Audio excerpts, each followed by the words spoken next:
Hey everybody, this is Bill Black. Just wanted to give an update here. I got a newsletter coming out. Wanted to try to add this to it. So today, the 3.5% or 5.5% coupon for the 30-year is up 8 basis points.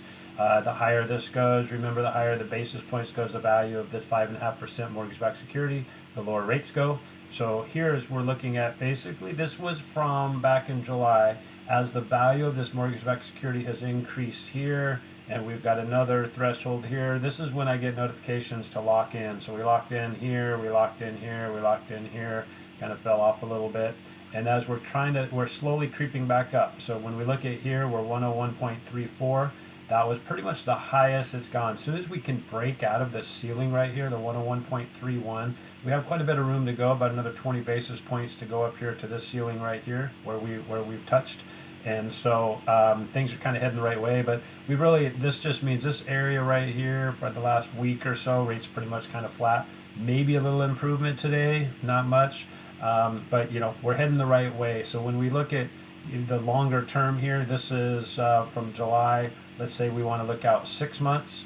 What we're looking at here, we're still got the lowest we've seen in 6 months, and then actually if we keep this going out to 1 year, we're still way up here at the low marks of the year. So things are looking really good. Also, what we really need to keep track of is this 10-year treasury. And you can see as a 10-year treasury, we're under 4% right now, which is another good thing. And the lower the 10-year treasury goes, the better off we're going to be in rates. The lower this 10-year treasury goes, the more mortgage-backed securities we're going to see lowering those rates there, and the possibility of seeing some ARMs at in the 4% range for 5 and 7 year ARMs is going to be a good thing. So where that pushes us is down all the way just about to 5.99%. So we can see here we're at 6.155 today. This is based on this optimal blue, which is a gathering of a bunch of different rates.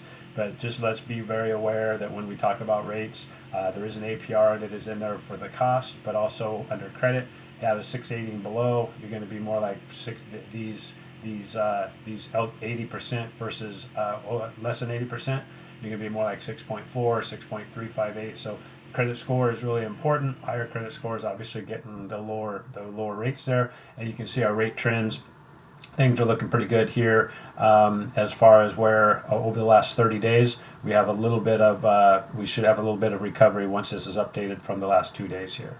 So rates are looking really good, and it's a great time to buy. And have any questions, let me know. Thank you and have a great day.